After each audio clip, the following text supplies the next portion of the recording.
Hello, good morning to you. This is Terry Chiplin coming in from the US Trail Running Conference in Knoxville, Tennessee. We're here for a session this morning where we're going to be talking about permits and land access and government shutdowns and these kind of things. Okay, we'd like to start with some introductions. If our panelists could introduce yourselves, tell everybody your name, where you're from, and yeah, just a little bit about your background.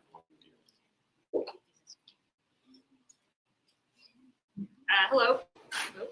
All right, hey everyone, my name is Ginny Levinsky, owner race director for Sassquad Trail Running. I am living in northern New Jersey, and we put our races on throughout northern New Jersey and the Hudson Highlands of New York, all within about a 1 to 2 hour radius of New York City. So we've been around since 2018, which means I've been doing permits since then. Thanks everyone for being here. Thank you, Terry, for having us. I'm Kat Baker, the Executive Director of Runners for Public Lands. We're a nonprofit that empowers runners to protect public lands and expand access to nature for all. RPL was founded in Ventura, California, and has grown nationally.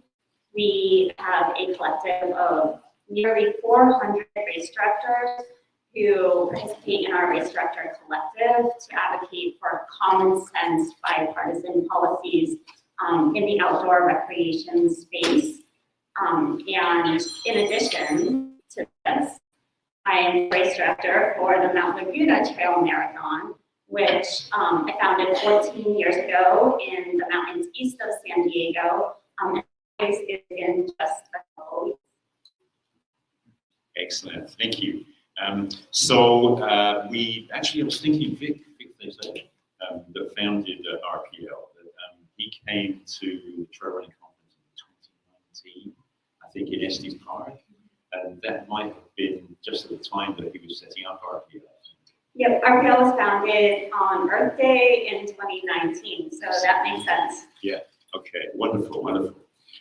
Okay, well, let's start with we got some questions for you guys. What is one of the greatest challenges you have faced in regards to permitting? Kim, you want to kick off on that? Sure, yeah. Probably everyone in this room is experiencing similar issues, but no particular order. I know at least here in Jersey and New York, fees have gone up every year since I've been race directing. One of them has doubled since we started, which is tough. Also, probably a common issue is staffing with land management. In New Jersey and New York, I only work with county and state parks, but I've seen that across the board with the folks we're working with is staffing is an issue, and they're just getting way overloaded with tasks that I've seen over the years. It's just more and more is being put on their plates, which makes it, it's difficult for us as races getting those permits. We've seen parks that have stopped issuing permits in Jersey, New York altogether because of staffing issues, as well as infrastructure has been affected. Things like restrooms are being closed because there isn't staffing to maintain them. So that impacts us because then we have to bring in more porta-johns. That's more expenses for races. And then I'll also mention too, we've seen other race organizations impact the permitting process. Bigger, larger corporations, none of them are in this room today, but we've seen a direct impact with them on the East Coast. Things like they're not paying their fees on time, and that impacts all of us. We've also seen race organizations maybe operating in the gray area, badass events and stuff like that, has impacted race organizations in terms of new policies that are coming out from land management because of the experiences they're having with organizations like that. So that's just a few right off the top. Just a few. Yeah. Kat, I mean, you've got kind of two views of this. One as a race director yourself, but then also with RPL, you're dealing with a lot of races and organizations that are encountering challenges from the permitting process. So I wonder if you could talk about from both perspectives. Absolutely. So right now, what I would say the two kind of highest profile issues, and there's a lot of issues, we can go even deeper down that that list with issues people experience with land managers. Right now, I want to go deeper on the staffing and the resources at agencies. I have some stats for you, which is why I have my laptop up here. So in 2024, the federal land management agencies, so the four of them, the U.S. Forest Service, the National Park Service, BLM, and U.S. Fish and Wildlife, had 79,000 staff members. In 2025, that was reduced by 20%. So that happened on that Valentine's Day massacre, as we call it, where so many land managers were fired from the agencies. So that total staffing number across those four federal agencies is 63,000. And today, roughly half of them are furloughed. So there's no way that doesn't impact your ability as race directors to host events on these lands. There's a number, so in total, 28% of the land mass of the United States is federally managed public lands. That's 640 million acres, and there are so few people there to protect the landscapes, to educate the public on it, and to help you deliver events. And what you do is really important because you are connecting communities to places. And so not only in losing land managers do we make it more difficult for us to have races, we're losing institutional knowledge of the places themselves. And that's really important. So it's not just permitting administrators that are lost, it's theologists, so biologists and the historians who know these pieces so well. They know the history of what we now refer to as public lands, because they are ancestral homelands of indigenous peoples across the country. They know how we got from the historic viewpoints to where we are today. They understand the legal frameworks for protecting the places. And so RPL is very sad that we're losing this institutional knowledge. And yeah, I can stop there. So that is kind of connecting the dots, I guess, between what we're losing when we lose staff, and how much staff we have lost at the land managing agencies. In addition to that, the government is now shut down, as you know. And so what that means, and I can kind of run down the list. So I'm going to chat a little about RPL and the work that we do here. And it's not all doom and gloom. So I want to share some important wins that we've had, because there's hope and we're doing great work. So right now in the shutdown, there's no agency that's going to accept a new permit request. So if you don't already have a race, you have to wait until the government reopens. Events with existing permits that do not require agency monitoring or other agency resources are pretty much good to go. So that's my race. My race is in 2 weeks. It's in a national recreation area. I'm good to go. That isn't the case for everyone. Events with existing permits that do require a lot of agency support, that rely on facilities such as restrooms or parking lots or anything like that, that the agency deems needs staff to manage for the race, they may not get their permit. And so we've seen a couple instances of that.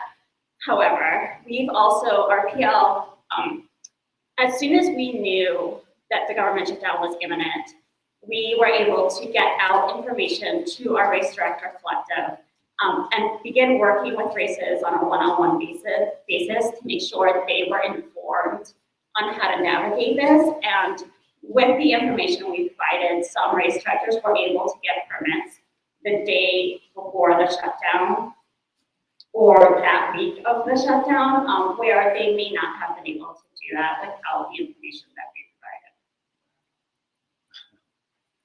provided. Fabulous, thank you. I mean, you guys are doing an amazing job.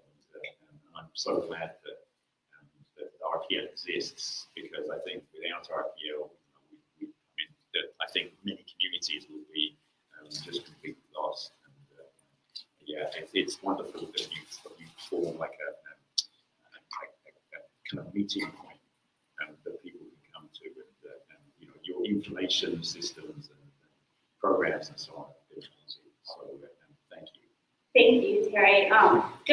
There has never been an organization that represented runners and runner interests at the policy level in outdoor recreation advocacy work. And so that's what we do. We sit on a number of different coalitions. We work closely in partnership with other recreation group advocacy organizations who've been incredible in supporting us, really coming to the table and having a voice at the table. But that is the essence of what RPL does, is sit at that outdoor advocacy table and ensure that we are representing this recreation group, which is one of the largest in the country with over 60 million people who are runners. We are the recreation group that recreates most often on public lands. We are the most diverse of outdoor human-powered recreation groups, and so it's so important for us to have a voice as we are driving policy. When you think of your permitting process, like there wasn't somebody sitting at the table representing race directors when that was developed, and now we're there and we're able to shift policies and processes with what you do in mind. Yeah, I mean, we were talking yesterday about representation, isn't it? And so, yeah, you're absolutely right. I mean, it's kind of incredible that there hasn't been a voice until RPL came along to represent us, the whole running community and access to public lands. So, yeah, you do an amazing job. On that note, I'm kind of interested in what the situation is, because you mentioned the indigenous peoples and the lands, the owners of the lands. What's their situation? What have you found in terms of your communications and conversations with them about the current situation and access to public lands and so on? I wonder if there's any kind of update from the indigenous peoples as well. So I cannot speak for the hundreds of indigenous tribes across the country. What I can say is that, again, what we now refer to as public lands are the ancestral homelands of indigenous peoples. With that being said, the way RPL defines public lands is not the legal government definition of public lands. And so we pulled together a working group and worked on this for a number of years to reimagine the definition of public lands that takes into account the painful histories of the lands themselves and the communities and the people. And so you can see that definition on our website. It also doesn't restrict public lands to wilderness areas or mountain areas that some people think of when they think of our national parks. We see public lands as everything from your neighborhood park to a national park. Cool. Okay. We'll move on to another question. How have you been able to foster healthy relationships with land management organizations? And so, Kim, I know you've been successful in this area, so if you can speak to that. Yeah, and I know just from chatting with Kat before this, we're going to echo each other. Number one is these relationships are long-term, so recognizing that from the start, especially if you're a new race director, remembering that they are human beings behind those emails, which I think it makes it even more important to go and meet who you are interacting with, form a relationship with them, and find out what their status is. I mean, I've just known from chatting with the land managers I work with each year is they are really stressed out. I could give an example. One of the state parks we work with, called Way Onto State Park, and it turns into Disney World in the summer. It is so overcrowded, and the superintendent who's handling our permit is also the same one who's getting screamed at by the public members who, when they close the gates because they've reached capacity, he's the one hearing about it. And so I think that's shifted my perspective a lot when I'm thinking about, okay, when I'm exchanging these emails, like maybe Eric just got screamed at by somebody who was really unhappy with their experience at the park. So I think remembering that the people you're working with are real people, and I get it, like it can be frustrating with, you know, some situations that might come up in the permitting process. But I think one of the biggest things is just like keeping a clear line of communication open with those land managers. So I know I was on the panel last year. I'll be just repeating some of those things. But taking the initiative to communicate with the people that you're working with. Don't make them chase you down for information. So when you're submitting your permit, I know Kat's going to talk about some of the guidelines they've put together. Read through all the requirements and make sure you're really dotting your I's and crossing T's, all that, so that they don't have to come back to you. And it's just one more thing that they have to do, and they don't need that in their lives. Document everything. I found that to be really important, again, because they are so overloaded with work. If you don't have a paper trail for maybe conversations that you've had, a practice I've gotten into is when I have a conversation on the phone to follow up with them with an email and just repeat the things that you've talked about. So there is something in writing that you can go back to. And again, I think this is referencing what I said before. Just remember that your actions impact all of us here in the room. Even if, you know, I'm on the East Coast, you're on the West Coast, what we're doing as event organizers impacts everybody. So just remember that. I think Kat, you got some good stuff. So to start, you are probably the most fun part of any land manager's day. Working with you is the highlight for them. Don't forget that. You're bringing community together. They are community members too. They work in the places where you're organizing races. So build a relationship with them. Invite them to be part of your event. Invite them to come out and experience any chance that you get to make them part of your event is going to help you when you need help from them, right? So to echo, and this is true, I want to say, you know, I'm speaking a lot about federal land management agencies right now because of the news, but this is true for any land manager. So federal, state, county, if you're working with private land trust, the people who work in these places care so much about the places where you're running. That's why they're there. They're not there because they're going to get super rich from these jobs. They're there because they care about the places. So know that you have so much in common with them already. Make their jobs easier because even at the state and local level, they're overtaxed. They don't have the resources either. So they're trying to do way more than what they have the capacity to do. So submit your permitting request early. I know for the federal land management agencies, rule of thumb is 180 days out. You'll probably want to do that even earlier now, given the uncertainty of the agencies and the reduced staff. Submit really good information, high fidelity maps, important, like ground truth information. Build trust is another point that I wrote. So be honest and transparent with your land managers. They're the people who are going to help you when you need help. So really go out of your way to build a trusting relationship with them and say thank you. Cool. Thank you so much.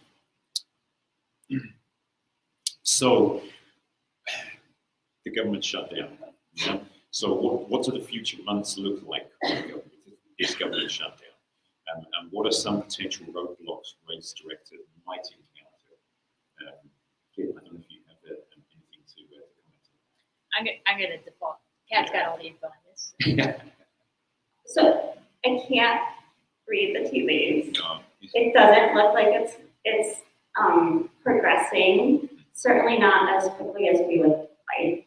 Again, remember that your land managers are deeply and personally impacted by this. They are furloughed, they're not being paid. They are your community members, and so when the federal government shuts down, communities suffer, and the longer it goes on, the worse that's going to become. So be patient with your land managers when they come back to the office. They are going to be overwhelmed with the backlog of things that have gone on while the government has been shut down. Their jobs are not easy.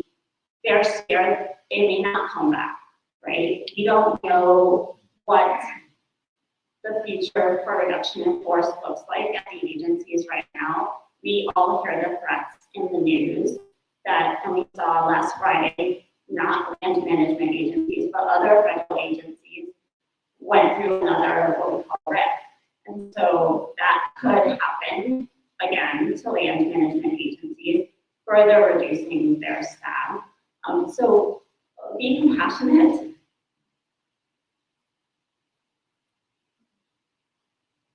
I'm trying to think if there's anything else that I should mention. I think that's it for now as far as the shutdown. I could throw in for the state and local level. I know I'll share from conversations I've had with land managers I work with. They're not looking for events that are massive. So I know that permits have been denied, at least in New Jersey, for some of those larger corporations that have been putting on events that will bring, maybe they only have 400 or 500 runners, but it's all the ancillary people who are coming, spectators, where it's over 1,000 people in the park, and that's a lot. And so, they're at the point, I know this because of conversations where they're just like, we can't do this anymore. It's too much. We don't have the staffing to do it. And those larger corporations were taking advantage of the staffing. So, I think as race directors, a lot of us want to grow our events, and there's nothing wrong with that. But I think just being mindful of the impact that we're putting on the staffing at the park and also the land that we're using. I thought of one more thing. So consider yourselves partners of the land management agencies, right? Well, they are not there to oversee your places and care for them. It's great that you as local leaders are looking out for the places, right? That staff protection is not there right now.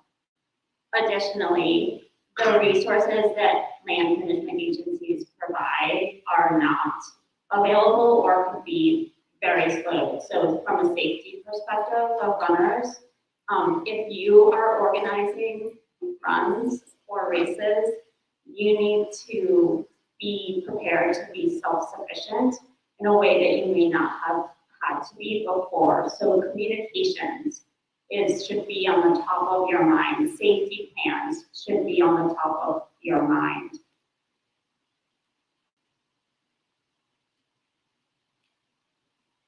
As the shutdown goes on, we could see more events impacted.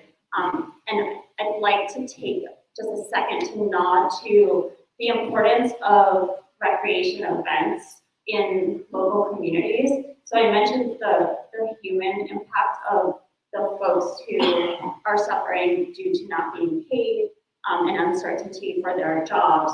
But races themselves are economic engines for so many small rural communities. So the ripple effect of events being canceled or postponed very well could be seen throughout tourism industries in communities, so hotels, restaurants, etc. Cool, thank you. Do we have any questions from the audience for our panel this month? Mary? For races that already have permits in place, how would you recommend they approach communicating that there may be changes to race day? Like runners may need to be more self-sufficient. Like if you had a dedicated SAR team from the park and now you can't have that, like how would you suggest they communicate that to their athletes? Early and often. Yeah, my race is in a couple of weeks, and we don't anticipate any significant impacts from not having the land manager available. But I am certainly going to make sure that from a race structure standpoint, I'm prepared with lag time. And different race structures are reliant in different ways. Cool. How do you deal with, or what is the best practice? Like, the race is coming up, it ends up raining the day before, they're worried that you're going to ruin the trails. You have, like, in Colorado, it's like sticky mud, so it just, like, it sticks to everything. How do you manage, like, say, for instance, like, it's coming up, do you permit for, like, 2 potential races, or how do you manage something like that, where you're saying, hey, we're not going to ruin the trails, and you just totally completely cancel it? Build a relationship with your land manager and talk to them about this and ask them what they would recommend you do. Now, in that case, like, we're running through open spaces, we're running through BLM land, we're running through US Forest Service in such, in 10 miles. So how do you, all those people are not going to be on the same page.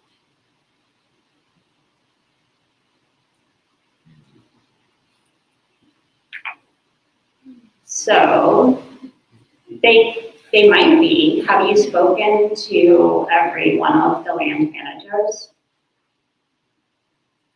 I mean, briefly, it's government versus, it's like the Ginny County government, and then you have Forest Service, but they're 2 different counties.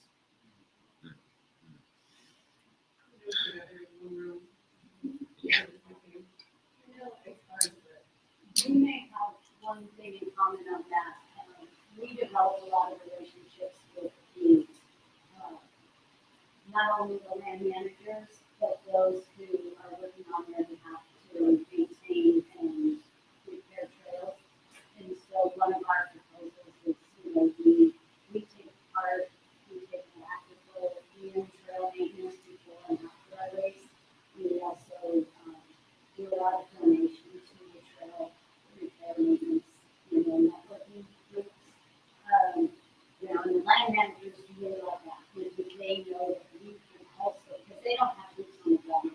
They have very few people that go out there and do that trail maintenance. So there's friends of groups, there's other trail maintenance groups, and we provide some of our own volunteers, and we go out and act on their behalf. So we know that we're going to have an impact on this trail, and they're willing to go out and do the repairs, people on the trail.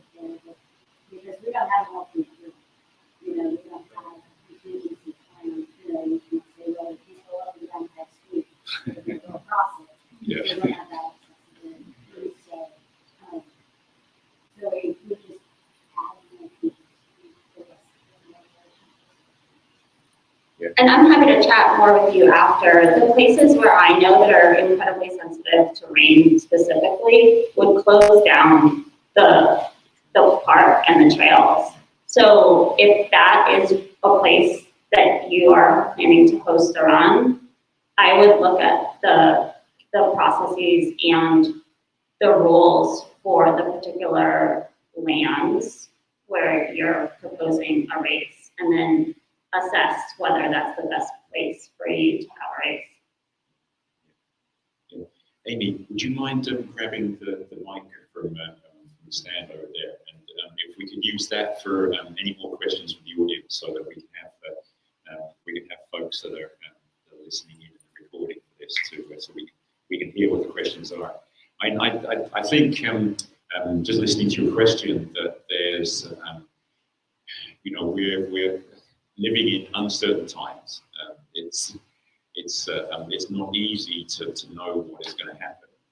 in the future. But I think what we can do, what it feels like we can do, is it feels like we need to step up and maybe do more and have, as you said, better relationships with our land management partners, and just take a little bit more time to think about what is it that we can do to really help them, because we're reliant on them to provide the permits and the support that we need. But I think we can work out, we can be creative to do more towards helping them, and then making sure that secures our future and our access to those lands as well.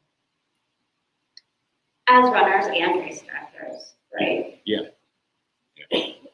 Okay. Any more questions from the room? I guess. Yeah. Could you kind of talk a little bit about the value of how you perceive us using or working with other user groups in the public space? And by that I mean, what's the value of race directors and runners working with other groups that may seem disparate, OHV, four-wheel drive groups, things like that, as we kind of work through this? Great question, and ways to highlight the huge win of the year, right? The outdoor recreation stopped a massive land sale this year, right? We kept a significant amount of public lands public because groups who normally don't work together. And so we saw runners and mountain bikers and off-road vehicle enthusiasts and the hook and bullet crowd, hunters and anglers, all come together to protect public lands. And so I think that's something that we have to be so proud of as part of that community, that we can work together, and that, running especially, we are a huge and very diverse recreation group, but we're united in the fact that we love these places. And to kind of follow up on that, how important is it that as race directors we reach out to these other groups to establish those relationships and find commonality as opposed to antagonistic kinds of things? Yep, highly encourage that. Don't forget, like, this is community work, right? Your race directors, you bring community together. The other trail users are a part of your community too. And I think, the lots of the big of you, I hunt, fish, and hunt, so we're not mutually exclusive, and you can do all of it sustainably and ethically. So, I think a lot of this, I guarantee a huge bunch of people who do other sports also, who doesn't like it. Good point. Yeah. Any more questions from the floor? Okay, everyone. Yeah. I was thinking about like if to our parks. But could that be seen as a bribe, or like what's the legality of like if you want to get on the land you get for university? Yeah, there are specific limits on what you can gift to a government employee. There's dollar amounts, and I don't recall exactly what that is, like $20 or something like that. So yeah, it's $25. That sounds right. It could be different in different places. So county or state could have some variability on that, but roughly, you can throw them stickers, you can invite them to your event and feed them from the food that you're offering people. You can just show them a great time if they're monitoring your event and give them some personal attention and show appreciation for their work. I think like in my mind, a cup or a small giveaway that you might give to the runners is something that I've offered, and don't be offended if they decline it. Like, different people have different comfort levels with that, especially the permitting administrators. It's the gesture, I think, that matters. I was a government employee for a long time, so I worked as a civil servant for many years before coming to the nonprofit sector. So I definitely understand both sides of that. We like to offer swag to our land managers, and then if they're on site for the event, which doesn't always happen, my line is always, hey, free coffee and all you can eat buffet at the aid station. So they tend to like that. Cool. Ken, I'm glad you mentioned that with all that's going on, it's hard to kind of see positive things coming out of it. But yeah, could you speak to what RPL does in terms of organisation, and then the importance for race directors in the room that aren't already connected with RPL in some way, or runners in the room that aren't connected with RPL in some way? What can they do to help you help the communities? Yep. So again, just to reiterate the wins, we've seen unprecedented engagement from outdoor recreation communities and different communities that normally don't work together. For anybody who has paid attention to one of the recent policies RPL engaged on, it was called the roadless rule. 30% of U.S. Forest Service land in the U.S. Is comprised of what's called inventory roadless areas. These areas are protected from development. However, the administration wanted to open up and remove that protection, allowing those places to be developed. These places are important to race directors because they host about just over 25,000 miles of trails. Many of those trails are parts of the most iconic races in the country. What is different about roadless areas, these are wilderness feeling areas that aren't designated wilderness for the Forest Service, and that means that you can have a recreation event on it. In other backcountry and remote areas, you're not permitted to have special use recreation events on them. And so another win was that 624,000 people commented directly to the agency to ask the agency to keep the protections in place. 90% of those, and don't quote me, roughly 90%-ish, I don't have the exact stat, I can provide that to you, were in favor of keeping protections. Many of those comments came from the outdoor recreation community. So outdoor recreation is showing our value to protect the places where we love to play. This is not partisan. There's public land enthusiasts across both the aisle, and in the entire country, even in states that don't have a significant percentage of federally managed public lands. That was what that tell you how to support our plan. I get excited about the policy work, so I forget the organizational work here. Great executive director. So please, as race directors, join our race director collective. As I said, we're nearly 400 strong, and what we do is make it easy for you to add your voice and make a difference on these policies. Follow us on Instagram, sign up for our newsletter. I know in the previous panel, it was discussed how events can raise funding for nonprofits. So you all have the ability to choose one or multiple nonprofits and allow your runners to make a voluntary donation at the time of registration. That happens on Run Sign Up, that happens on Ultra Sign Up, that happens on pretty much any platform that you could use to register for your event.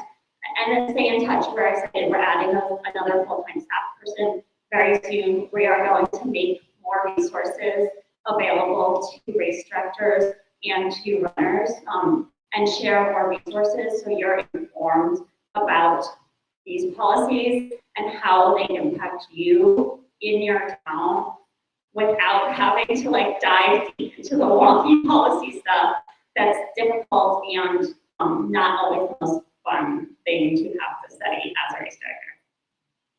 Wow, thank you so much.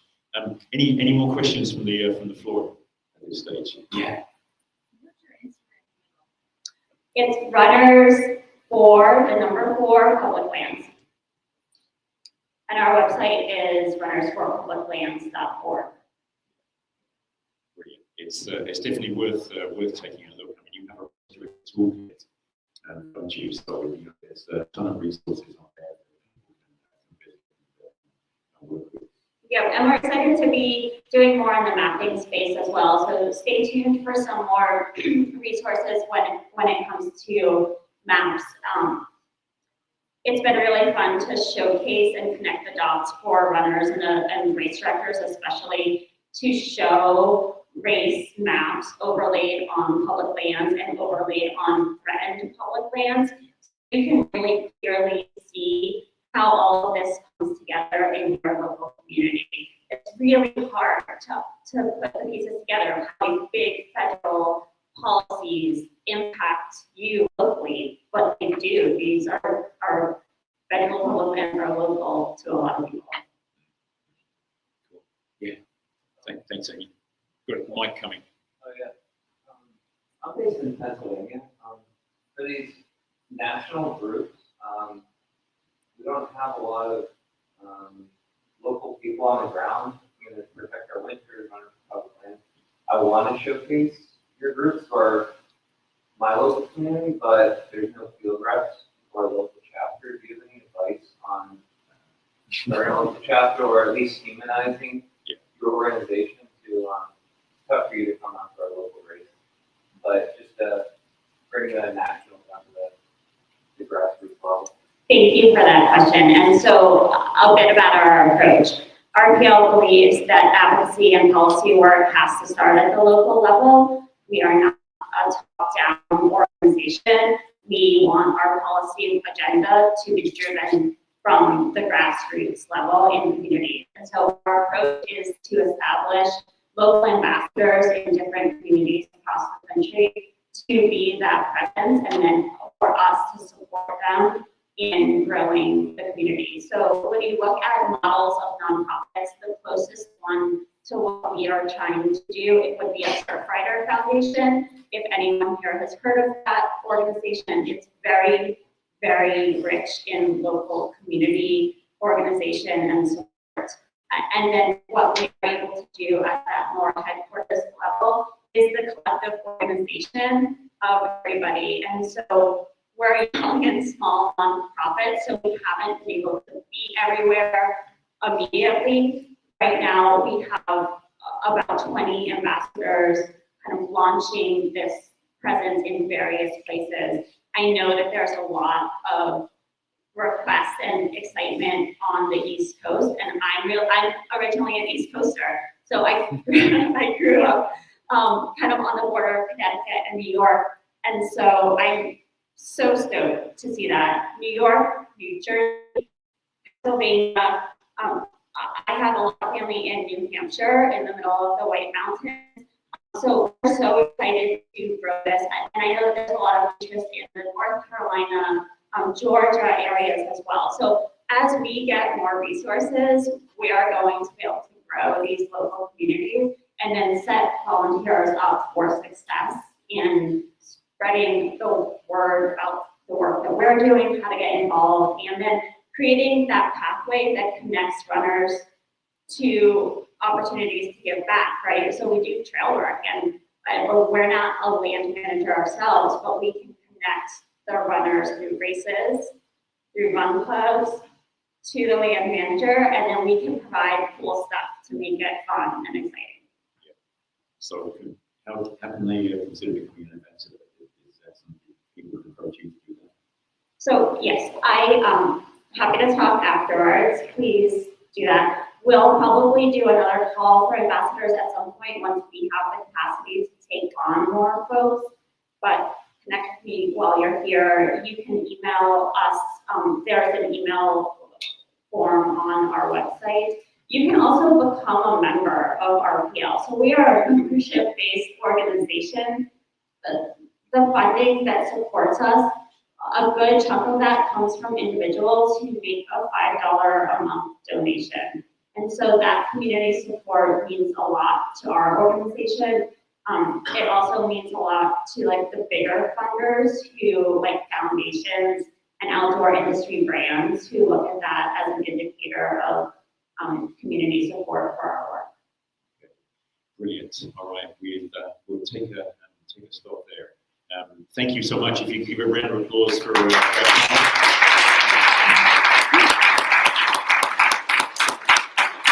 Okay, guys, we'll take a break and we'll be back in about 15 minutes. Thank you so much.